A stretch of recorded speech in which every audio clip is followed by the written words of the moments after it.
something. Maybe this could be the day. Maybe it'll stay the same. Maybe this could be the start of something.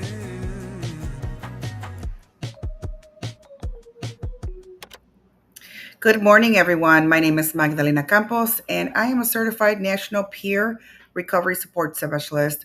I'm also the program coordinator for Heart Life Ministries Recovery 180, and we are so graciously serving the counties of Will County, Kankakee County, and Grundy County. This morning, I have Tanya with us, and Tanya, actually, I met her a few weeks ago. We had an interview, and we were talking about 708. It's a very popular subject at this point. There's lots of things going on with 708. However, I've worked with Hero for several years, and Jan, who is a great mentor to me, and she just stepped down from being the executive director of Hero. She's known Tanya for a while, and I've heard so many good things about the advocacy that she's doing because of, unfortunately, the tragedy that happened with her son. And so I will introduce none other than Tanya. Tanya, can you please tell us a little bit about yourself, who you are, and a little bit about yourself? Okay. Hello, Magdalena. Thank you for inviting me to do this at work that I find incredibly important, especially in reference to 7OH. As you mentioned, it's something that is so prevalent and still legal in our areas. And I think people need to learn and understand what exactly that is and the repercussions that can come from using that substance. As I said, my name is Tania. My son is Gael. I have a couple of pictures of my son here. And my son, unfortunately, I lost him last year on May 22nd of 2025 at 21 years old. And I have since taken it upon myself to do his work. And he was very passionate about creating awareness regarding 7OH in particular, but also making awareness regarding mental illness and mental health. Thank you so much for coming on. Thank you so much for being vulnerable and very transparent. And again, for taking this mission, right? We're called to do this mission, and you took it on. And I'm so grateful for you. Now, before this happened, did you know about 7OH, or did you know anything about it, or what it was, or how did you come about finding out what 7OH was? Okay, that's a good question. I think in order to answer that question, I have to talk a little bit about what my son was dealing with. So Gael, right around when he turned 16 years old, he started suffering with his mental health. When that first started, unfortunately, I didn't recognize the symptoms as mental health symptoms. I think my image of mental illness and mental health issues were very much based on what I saw on social media and a lot of misconceptions that I think people have. I thought I would know what it looked like and what it sounded like, and I didn't. So when he started displaying those types of symptoms, I wasn't sure what it was. I thought he was just having some kind of physical illness. Mm, So I took him to the doctor, to his pediatrician. mm, Fortunately, his pediatrician knew enough about mental distress. And he spoke with me and said, listen, your son doesn't have like a physical ailment. He is suffering mentally. And I panicked because what do you mean? Like my kids are fine and they're perfect. Like, what do you mean? And he advised me to take him to a mental health specialist to get an evaluation, and I did that. And that is where we kind of started learning about what his mental state was. A couple of years after that, he was diagnosed with bipolar, um, and he received medication for that. And I can go more into the story later if you'd like, but that's pretty much what started happening. My son started taking medication for his bipolar, anxiety, depression, um, until the medication didn't work. And so that's when he started turning to a substance that he told me about, kratom. I remember I was panicked because he said kratom, and I was scared. And I said, be careful. And he kept telling me, Mom, don't worry, it's natural. Like they literally sell it at the stores. And so I thought, oh, well, if they sell it at the stores, it must be okay. Mm, Being mm, paranoid. And he thought it was okay too. So he started taking kratom, and it helped for a little bit. It took the edge off of his symptoms until it stopped working. mm, And then one day, a friend of his told him, "Hey, guy, like if kratom worked for you, you should probably try this new thing. It's called 7-OH, and it's basically kratom." That's kind mm, of like how it was introduced to him, and that's how he explained it to me as well. mm. He was like, "Mom, I'm starting to take this new thing," and of course, my red flags, right? I'm really nervous about what he would take. And Yeah. he said, "No, Mom, it's still kratom. Like it's still kratom. It's just better." Wow. And I was like, "Oh, okay. Well, if they sell it in the store and it's legal, it must be okay." And that's basically what happened. That's how he was introduced to 7-OH, and it absolutely numbed all of his internal struggles very well, too well. Um, However, within, I want to say, a couple of weeks, less than a month, he started noticing that he had a problem. He started noticing that as soon as he stopped taking 7-OH, not only would his mental anguish come back, but now he was suffering excessively with physical symptoms. Mm, He started shaking, he started sweating. At first, we both thought he had COVID. Like, mm, I would take him to get COVID, and I took him to the doctor, and nobody understood what was happening. And then he started realizing, like, wow, every time I take 7-OH, it also removes my symptoms. Like, it's kind of like a kill two birds with one stone. Well, we didn't know enough about addiction and substance dependency to know that that's exactly what had happened within 2 weeks, that he had become dependent on 7-OH that quickly.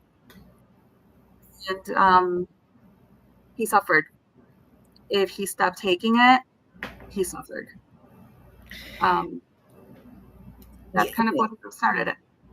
I'm just gonna, when you said that, it really triggered my brain because I too suffer. Well, I was an addict for many years, and through my addiction, I remember the first time that I was experiencing withdrawal. I was addicted to opiates. So the first time that I experienced withdrawal, I said, I think I have the flu. I'm sick. I'm shaking. I'm cold, but I'm sweating, and my stomach hurts. And I think I have the stomach flu. I must have a respiratory thing going on all at the same time, right? Well, I had stopped taking Norcos at that time. I was taking Norcos, and I had been on them for a while. And then I said, "Oh, I don't want to do this no more." So I stopped, and literally within a couple of days, that's how I was feeling. And so that's the withdrawal, right? And then fast forward after my recovery, after I started my recovery, I was about a year and a half sober, and I got COVID. And when I got COVID, my mind automatically went to withdrawal symptoms. Like, why am I withdrawing? Like, I haven't taken any medications in a year and a half, no opiates in a year. But that's how your brain tricks you, right? Like my brain tricked me because I had been through so many withdrawals, uh, episodes, so many times, withdrawal here, withdrawal there. I was on methadone, and I was on all these other medications. And every time I would have withdrawals, that's what it would feel like. And now when I did have COVID and when I was sick, my brain automatically went back to like, this is how you feel when you withdraw. So it's when you said that, I was like, wow, that's exactly how I felt. So, but at the time we think that it's something else, right? We don't think that it's this medication causing it. Right, What right.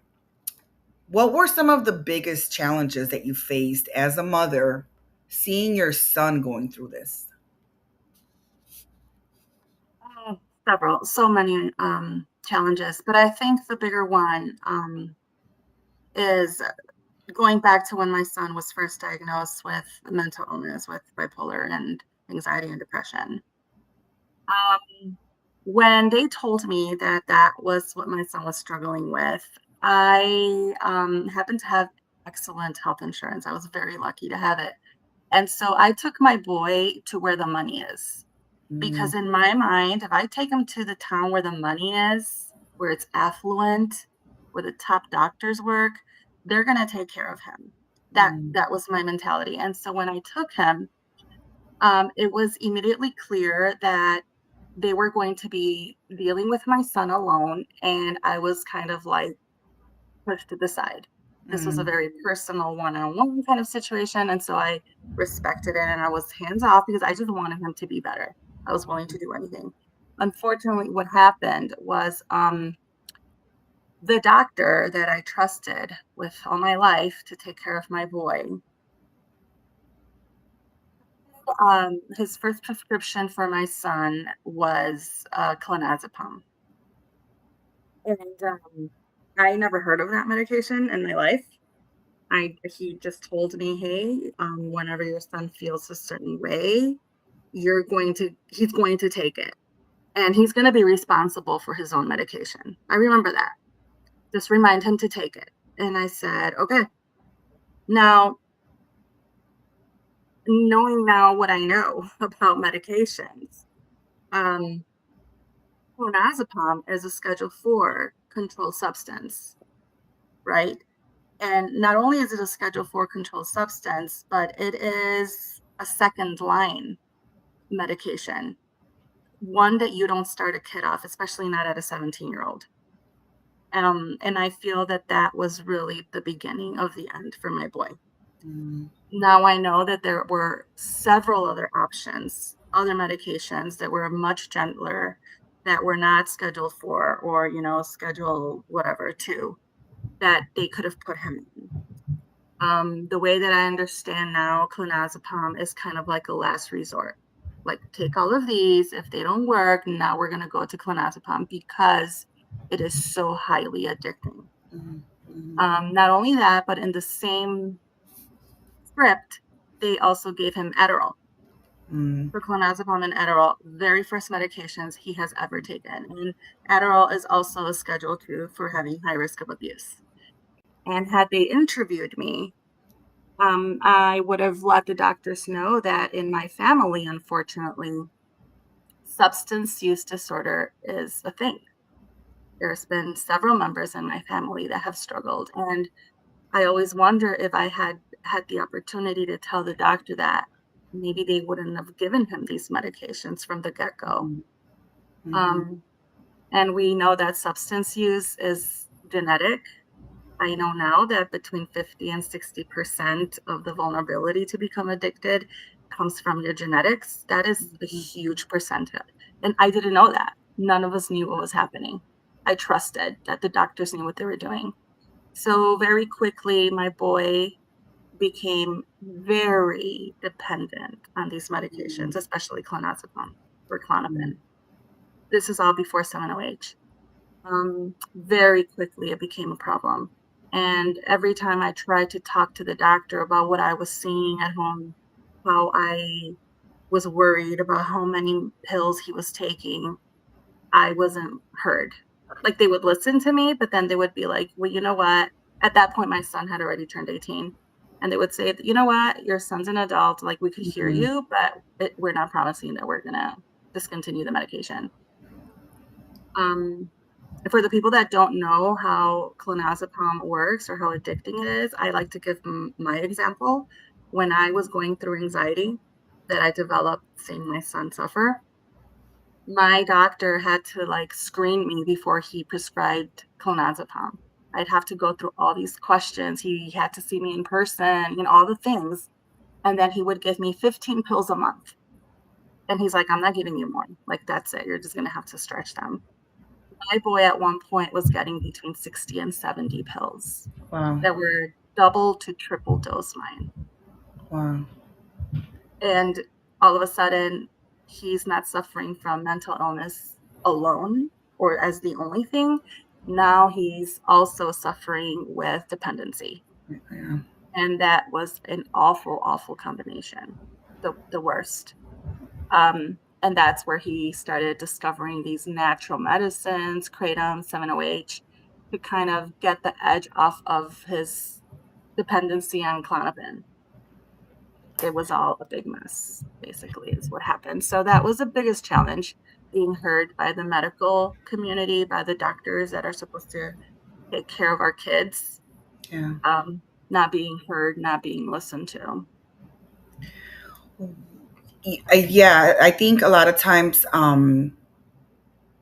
you're right that you really have to be screened, and this is what I tell even my kids, right? I say, when you go see any doctor, you let them know that you have addiction in your family. Like, you let them know that your mom's an addict. I just interviewed my son a couple of weeks ago, and he also gave the he told me about when he got prescribed Percocet, and he's like, "Mom, I like the way I feel when I took that medication." He had his wisdom, all four of his wisdom teeth pulled out. They gave him a Percocet. He said he didn't want to take it because he knew that his mom's an addict and his dad's an addict too, but the pain was so severe, and the doctor's like, "You better take him." He only gave him 10, but he's like, "You better take him because the pain's going to be really severe." He said the next day he woke up and it was severe. He took one, and yes, it took the pain away, but he says, "But I also felt really good." And I know that with the history that I have, that's not a good thing. So he threw them away. So I think that's really good, letting parents know to make sure to educate their kids on what family history they have. And given, like, some people, like, I don't know what my grandma's family history is because she died before I even knew her, and my mom was only 13 years old. So will I know what her family history is? Probably not. But do the best we can with the information we have in front of us to educate our children as to what our family history is. That's really important. Yes. Tell me what it was like the last maybe week up until Gael passed. Um, yes. So the month before I lost my boy, he was in a lot of turmoil. Um, Not only just again with his mental illness, but with his dependency on 7-OH. It was severe. It was scary. He lived in his own apartment, and he called me one night saying, "Mom, I'm throwing up blood. I'm throwing up blood all over my apartment." And I was scared. I Hearing him talk about his symptoms, hearing his voice, the desperation. He was scared. I was scared, and he was scared. I kept telling him to, let's get you into rehab, but he was so afraid of stopping 7-OH because, again, the minute he stopped it, at that point, he couldn't go 20 minutes without it. Wow. The minute he stopped 7-OH, the symptoms would start up. And so he was terrified of going to a rehab to get help because of how he was going to feel. Um, Finally, a few days after we spoke, he called me one morning and he said, "Mom, I'm at the airport. I'm going to go get help." He found himself a rehab, and it broke my heart knowing in what state he was in. And he did all the research on his own. I don't know how he did that. He made all the phone calls on his own. That's how much he needed help. That's how desperate he was to feel better. And he called me from the airport and said, "Mom, I'm going." And he went. And my son had visited other rehabilitation centers in the past. None of them really helped him. He felt like it was not helpful whatsoever. I don't know why. But when he came back from this last one, he came back a different person. He came back very hopeful, um, very excited about life, very excited to start his recovery.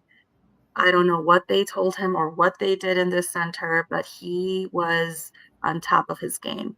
He asked me to take him to NA meetings several times a week. He had me drive around different ones until he found one that he clicked in, and he finally found the one in Crest Hill, the Alamo Club.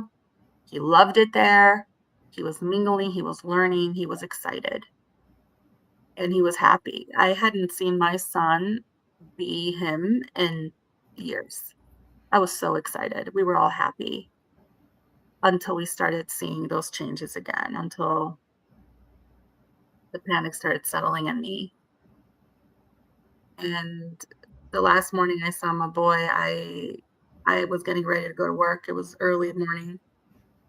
He was still smiling and he said, "Hey mom," he's like, "I haven't gone to an A meeting for a week. Do you think you can take me today?" And I said, "Yeah, like I could take you after work." And I said, "Something going on?" And he's like, "Yeah." He's like, "I woke up with cravings today." Mm. And that was the last conversation I had with my boy.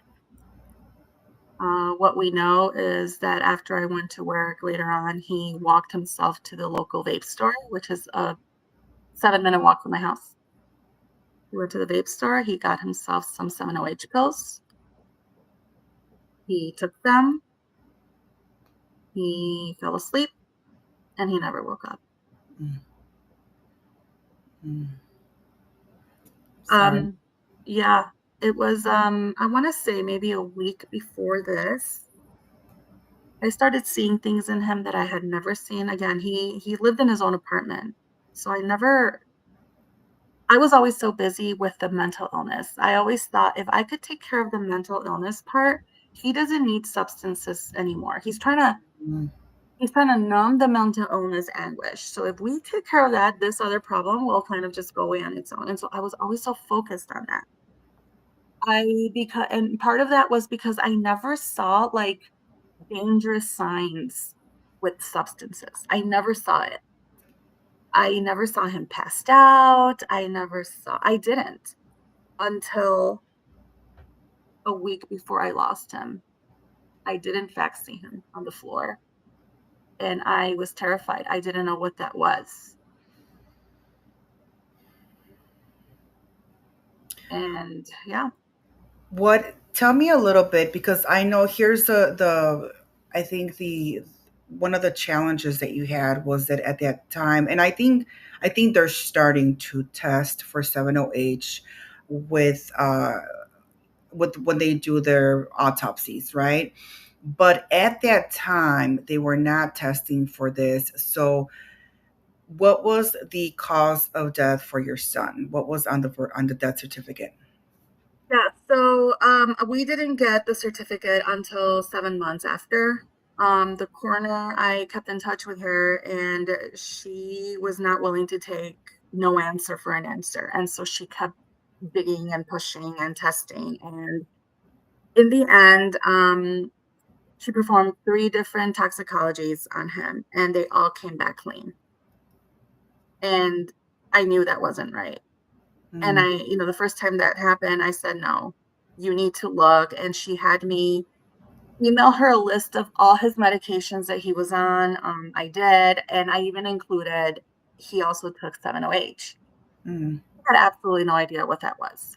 Mm. Like, no clue. And she's like, "What is that?" And I said, "It's this substance, like it's these pills and you buy them at the vape store." And she had no idea what that was. And so like I remember I was on the phone with her and she pulled up Google and she's like, "Okay, how do you spell that?" Like it was the very first time that she ever heard of it. And here I am trying to, explain what it was, how to spell it. She's like, "I don't even know what this is." But she went ahead and did a toxicology looking for this substance. Um, Came back clean. And I knew that wasn't right because I explained that that was the last thing my boy took. Mm. We know that. Yeah. Um, just she said no, nothing's showing up. Now I know through Jen Dombrowski that you Yeah. mentioned earlier. Jen told me that she was at a panel one time that with toxicologists were there, doctors were there, some or other, and she called me telling me, "Hey, I think I know why 7OH didn't show up in his toxicology report." She said because they are discovering that 7OH has such a short shelf life, which is Mhm. why it's so highly addicting. Yeah. That if it doesn't get tested within a time frame of like 2 to 4 hours, it Mhm. will literally disappear from your bloodstream. Like there Mhm. will be no traces left of it. And we are now convinced that that is what happened with Gaet. There was no presence of it because they didn't test him immediately. Mhm. but I know that if they had, they would have seen that. Yeah. I too attended several webinars with Jan, and they talked about the the half life of 7-OH, which is really quick, and how it metabolizes from the body so quickly. So if they don't test within 24 to 48 hours after, post mortem, then there's really not going to be any trace of it. And so that's what the message is that I really want to push across. Like, this stuff is dangerous. This stuff, unfortunately, took your son. And we need to just let people know and make them aware that it's available to anyone, anywhere, kids, and the way they package it, it's like, who are you aiming for? Like, they have, I saw packages that look like Skittles. I saw packages that looked like Sour Patch Kids. And, that's not targeting adults. That's targeting kids, because once they have you, like you said, he needed it every 20 minutes. He needed to get more every 20 minutes. Once they have you, you know how much money they're making off you, right? So, yeah, thank you. Thank you for sharing that. It's very important. It is. Gael, the last month that I had him, he was very passionate about spreading awareness about the substance. Once he came back from the rehab center and he was clean, he needed his sole mission to make noise about it. My son had a big influence in like TikTok and YouTube. Mm, He had a big following on those social media platforms, and he started spreading awareness, giving his story as an example, as a warning. He knew that it was mostly younger people. Like you said, the packaging is mostly to attract the younger population. He was making noise. And the week before I lost him, he told me that he was writing a letter to the governor asking for more strict purchasing and consumption guidelines for 7-OH. He asked me if I could edit his letter, and unfortunately, I never even got to read it. mm, I don't have access to his computer to see what he had written, but he was very passionate and he wanted to make noise. One of the biggest frustrations that I have had personally is there's a lot of people that advocate for 7-OH who want to keep it, who don't want it to go illegal because they claim that it helps them with several ailments or whatever, just like my son. Oh, yeah, it helped him for sure until they did it, until it killed mhm, him, you know? mhm, And um, one of the biggest things that they like to say is, well, 7-OH may be addicting, but it has never killed anyone. Like, they mm, will hold on to that for mhm. life. It has actually never killed anyone. Like, can you show us data that has ever killed anyone? Well, now we know why the data doesn't exist. Yeah, Now we know. yeah, But I can tell you for certain that it took my boy. yeah, I can tell you for certain that was the last thing he took. yeah. So it is so important that more research is Mhm. made about that, and that all this data does come to light, that it's actually killing people. Just because it's not showing on the tox report doesn't mean it wasn't present. Yeah. Yeah, the 7-OH affects the same opiate receptors in our brains that the opiates do. And so when people overdose from 7-OH, naloxone is successful. So if naloxone is successful to reverse that 7-OH overdose, then we know that it can kill, right? Because it's doing the same thing that opiates are doing. So if it's suppressing the respirations and suppressing the respiratory status, to where the person stops breathing, it's doing the same thing. So there is going to be a lot of deaths from 7-OH because it's doing the same thing that opiates are doing to the brain. And just Gael is making noise. He's still making noise now. Even though he's not here, he is behind you and he's always making noise. So just remember that. Um, what would you say to, if Gael was still here? What would you tell Gael? Gael was still here. I would tell him, Gael, I've done my research on this. I know what you were saying. I know how dangerous this is. And I found groups like Hero that are going to support you and me. Mhm. And we are going to go ahead and make all this awareness and this noise. And we are going to go to doctors' offices and explain this. And I would also say I'm sorry that I was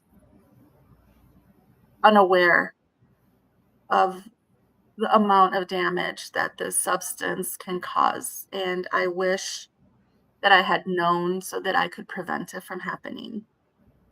I wish, because I too was tricked like my son was into believing that because you could find it at the gas station or 5 minutes from my house at the vape store, that it is safe to take. I was tricked into believing that. And I would join forces with him in making noise and going to these places and speaking up about it. I just want every parent to know about this substance, because every single time I bring it up to a parent of teenage kids, young adults, they've never heard of 7-H. They don't even know what that is. Yeah, And they need to know. I wish absolutely. I knew. Absolutely. Yeah, if you want to know more about 7OH or if you need any resources, if you know someone who's struggling with 7OH, if you know anyone who struggles with substances, period, with mental illness, anything like that, please reach out to us. We have resources. We have availability for you to start treatment. There's so many things that we can offer you. My information is here. I will also put our website on the bottom. Please reach out to us. We're always here for anybody. It doesn't matter if you have insurance, don't have insurance. If you have support, if you don't have support, please reach out to us. We are here 24/7 to help you out with anything in regards to, like I said, substance use, mental illness, unemployment, unhoused, all those things. Whatever you need for your recovery, we are here to help you. But I do want to thank Tania for coming on. I appreciate your honesty, your vulnerability, your clarity, and the passion that you have to advocate for your son and for those who are still struggling with this. Thank you so much for coming on, and we will see you next time. Thank you for having us.